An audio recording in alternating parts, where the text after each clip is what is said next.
On s'assoit par ici. Oui, est-ce que oui. Ouais, c'est passé derrière. D'accord. Ah bah oui. Oui. Non, déjà, je sais Sinon, on est tombé. Ce soir, Ça, c'est difficile aussi.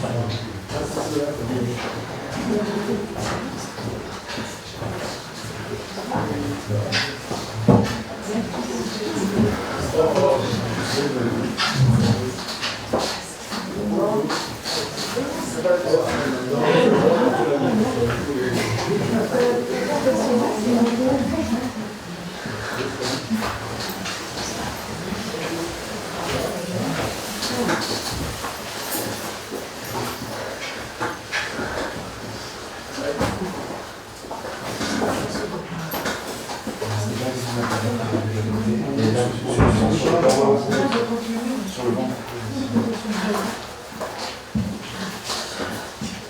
Plutôt pas sur le plus sur le centre en bas.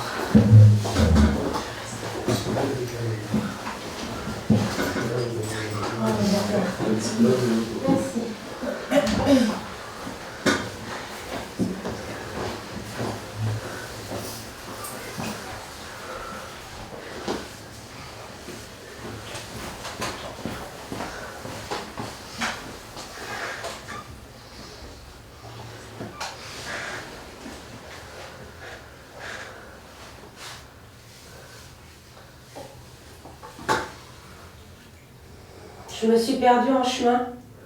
Je suis en faillite. Une ruine, dévastée comme après une explosion. Je sens tout, mais je réagis à côté.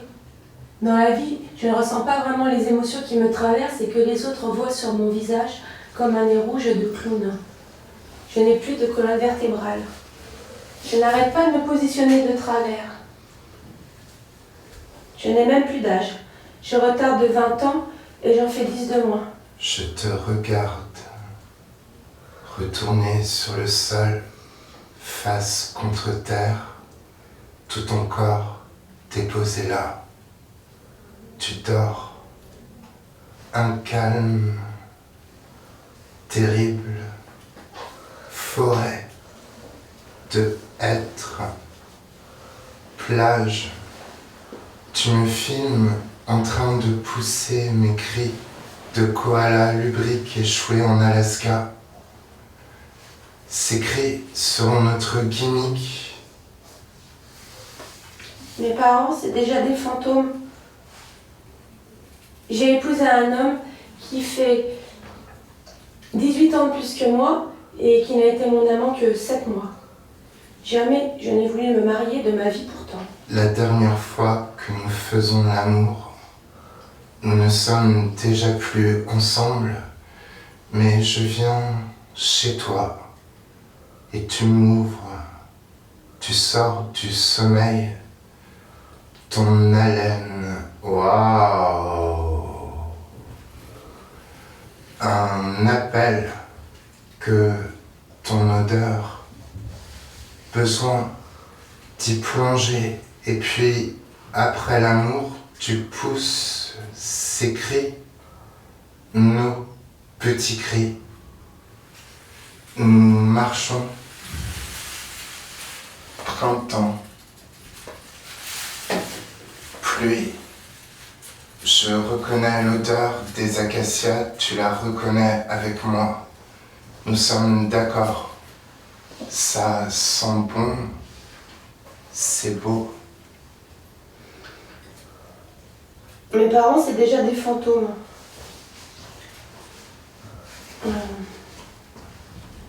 Je ne comprends rien à l'argent. Je n'ai aimé que des personnes qui me faisaient de la peine, qui faisaient pitié parce que je me faisais de la peine et que j'avais envie qu'ils me plaisent de retour.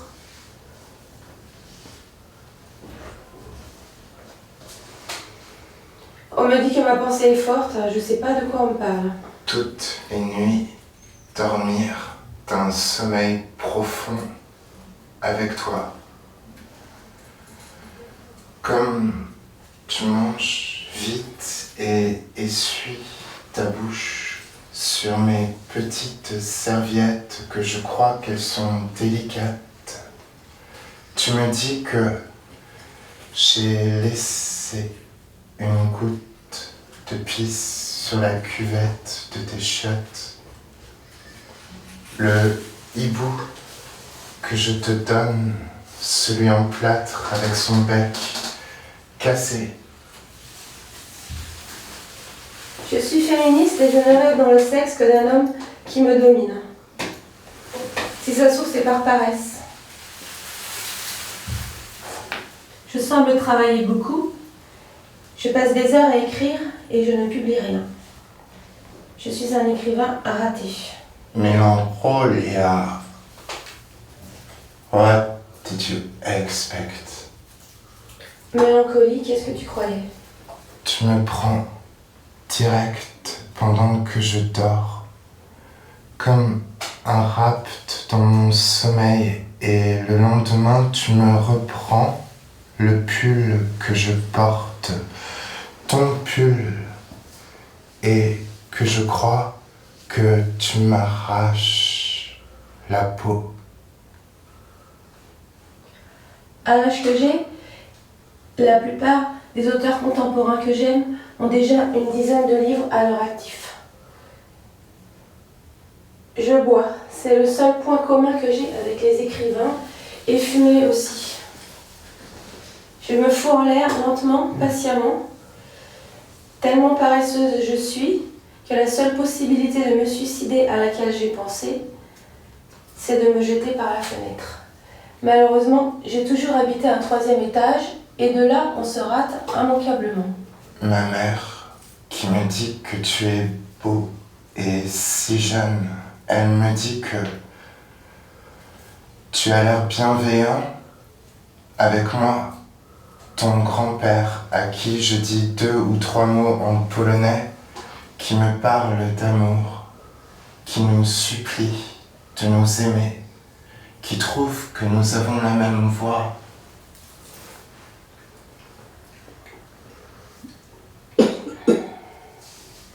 Je ne sais même pas si je sais jouir. Me poser cette question, c'est révélateur. Pour la plupart des gens, c'est naturel. Ça vient tout seul. Enfin, avec l'expérience ou l'entraînement, j'ai fini par prendre pas mal mon pied. Surtout avec des mecs de rien que je ne revoyais plus. On me dit que j'excelle dans la critique, mais c'est parce que je mets toute mon énergie à rester en arrière, spectatrice, et à me dire que dans cette position, on travaille beaucoup aussi, n'est-ce pas? L'œil qui regarde, c'est moi. Mais je ne sais même pas quel moi je fous là-dedans, ni même que j'ai un moi quand j'écris comme critique. Je te fais écouter. Tu me dis que ce n'est qu'une chanson. Je me tais. Je baisse les yeux. Tiresia, Opening Night, Metropolis, Match Point, Le Miroir, Isabelle Huppert, cette salope de bourgeoise, la pleine lune, toujours, elle n'en finit pas de revenir chaque mois, à chaque fois, je ne décide pas, ça me tombe dessus et je m'effondre. Oui, je m'effondre. N'en crois rien si cela te rassure. J'ai tellement d'orgueil que la moindre blessure devient une déception.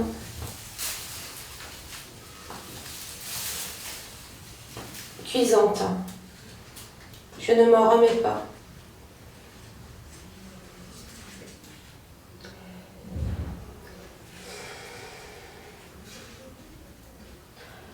On me dit gentil, mais quand on est un de mes proches, on sait comme je suis langue de pute.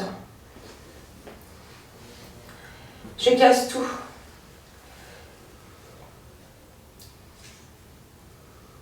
Je me cogne souvent la tête à une porte de placard ou à une table en me relevant après avoir bricolé un truc par terre. Comme tu me fais l'amour dans la nuit du 31 décembre au 1er janvier, parce que je t'avais laissé entendre que j'aimerais ça. Beaucoup. On m'aime bien, mais pas vraiment non plus. Je pue la solitude.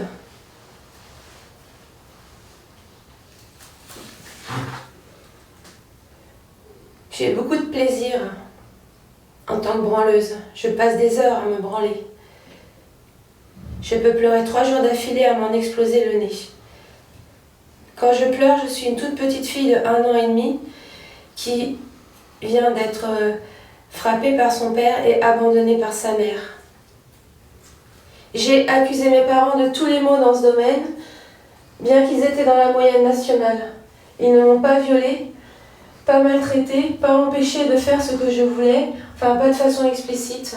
En plein soleil, nous sommes assis sur un banc. Non, ce n'est pas ça, mais c'est dans le bois où tu m'emmènes, celui qui était ton territoire lorsque tu étais lycéen. C'est sombre, c'est pas en plein soleil, mais c'est habité, c'est rituel. Je veux dire, ça a à voir avec la lumière sombre ou en plein soleil, c'est pareil. Et puis aussi parce qu'il y a de la brume. Je ne sais plus si elle est là ou si je l'imagine, mais quelque chose de toi me passe dans le corps. Ton âme, je rencontre ton âme ce jour-là. Et puis le zoo après. Le lama roux avec ses gros et longs poils pourris qui te fascinent.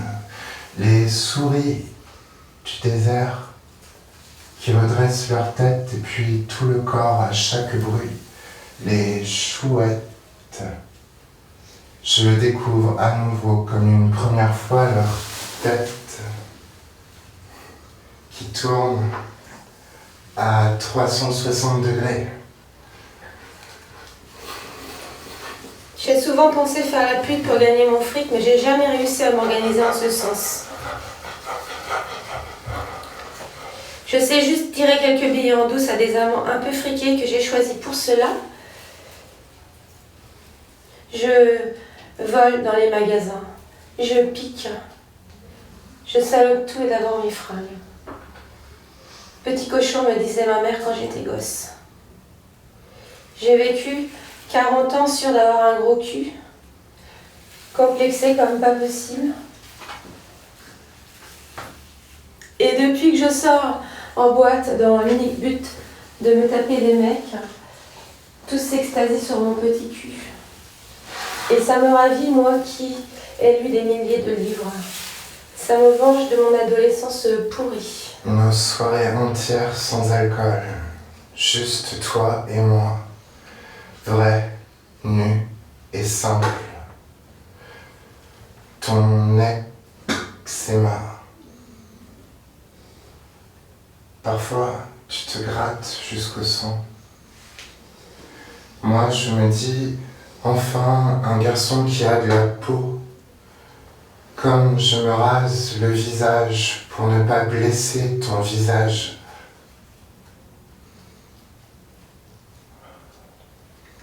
Je suis incapable d'avoir une histoire d'amour. Tout ce que je sais faire, c'est me faire baiser, faire sauter, défoncer. J'ai peur. Au lieu de travailler sur cette peur, j'ai travaillé à faire semblant d'avoir du courage. Technique de camouflage, c'est comme ma tenue vestimentaire. Mini-jupe, talons hauts, maquillage, bijoux brillants. La première nuit, tu me montres tes mains, tu me les présentes. Sur le pont en acier face à la tour Eiffel, tu me dis que tu as des jambes vigoureuses. Une boucle de poils intacte qui s'échappe de ton pubis ton regard, quelquefois qui s'évade. Je crois y voir de l'oblique de cette pudeur propre aux âmes sensibles muettes devant le phallus. Et sur ta peau, ton sperme et mon sperme.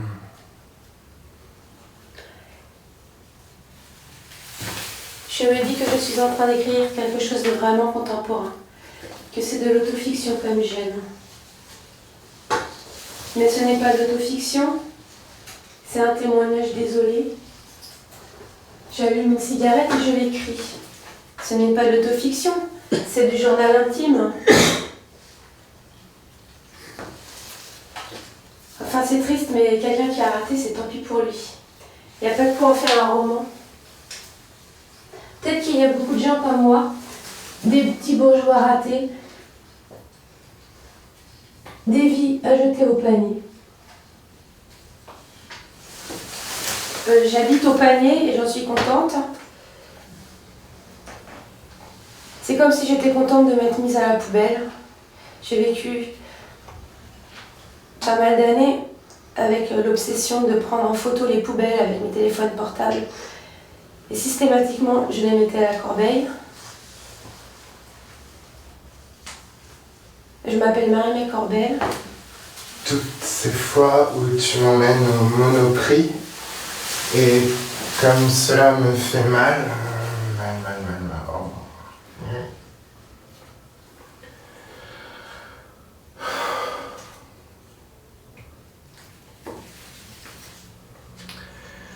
Je sais que c'est de ça que je mourrai, je vais mourir de ça et de rien d'autre, même pas de vieillesse. Je vais mourir de ce genre de choses de la vie qui fait qu'on va au Monoprix avec son amoureux aussi, que dans ces moments-là, la vie m'est insupportable. J'ai perdu 4 cartes bleues en 8 mois.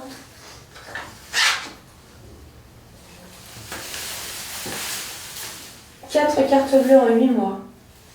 Je me mens et d'abord je me mens. Et je mens et je remens.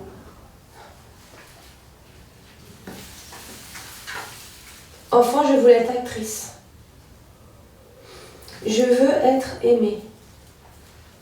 J'ai essayé pendant mon analyse de me trouver des bords, de me centrer, de me donner des axes. Mais ça n'a pas marché. Dès que je suis livrée à moi-même, je fais n'importe quoi.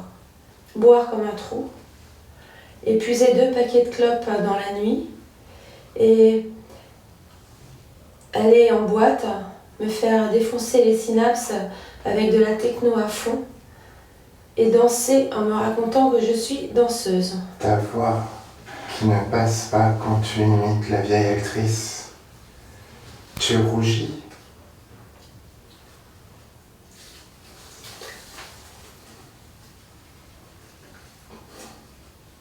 Comme nous rions.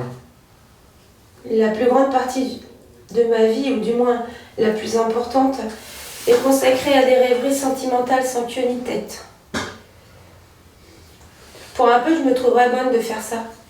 J'ai dit à plusieurs hommes que je les aimais, alors que j'étais bouleversée par eux, mais érotiquement,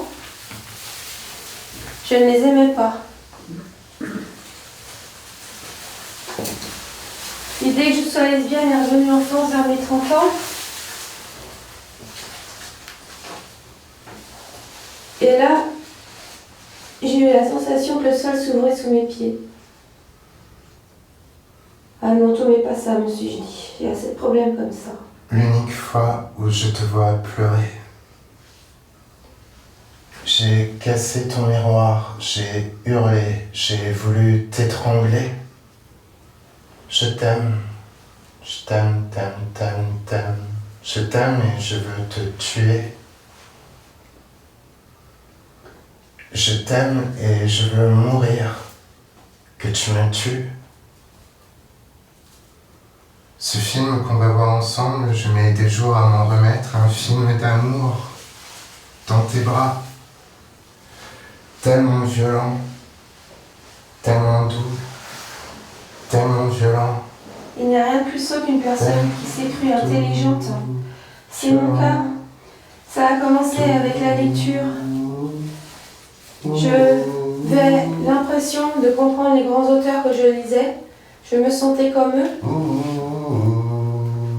Je me suis tellement abîmé les dents et l'estomac avec la boulimie que je ne peux plus manger que des légumes et des céréales et des poissons. J'adorais le fromage, je l'ai supprimé de mon régime alimentaire. Je suis monomaniaque, j'aime le saumon. Je peux en manger tous les jours, une semaine de suite. À l'hôtel, au moment précis où le soleil donne par la fenêtre, l'autre fois c'est chez moi. Tu t'assois sur ma queue.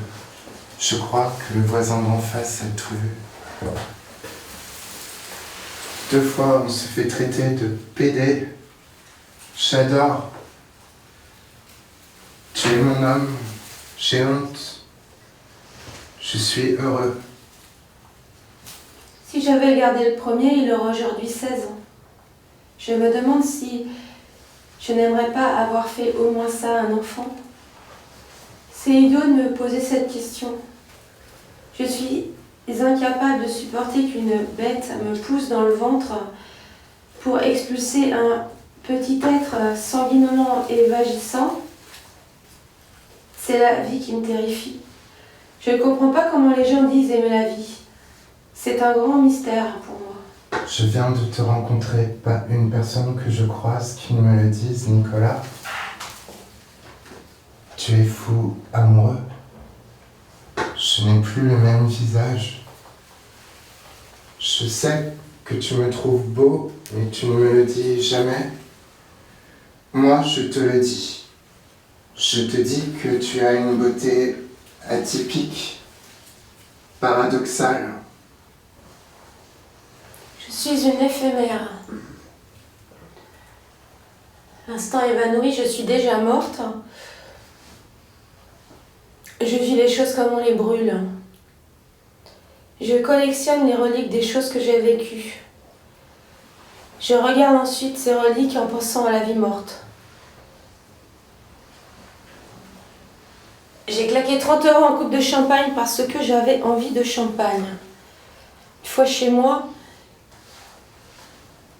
j'ai ouvert le Magnum et j'en ai bu un tiers jusqu'à 7 h du matin. Je me demande de quoi je suis le plus anxieuse. Devenir alcoolique ou obèse? Remarque, les deux vont ensemble. Je ne crois pas être du genre alcoolique maigre. Cette scène où tu te glisses dans la baignoire face à la fenêtre ouverte, crépuscule, c'est tellement toi. Cette idée que j'ai de nous filmer, je pense à nos petits cris, je pense au souffle, je pense à ton regard que tu ne veux pas parce que tu sais très bien que je vais filmer aussi nos sexes, notre nudité. Ce poème de Baudelaire que je mets 3 plombes à oser dire devant toi. Mais je suis si heureux de l'avoir dit devant toi.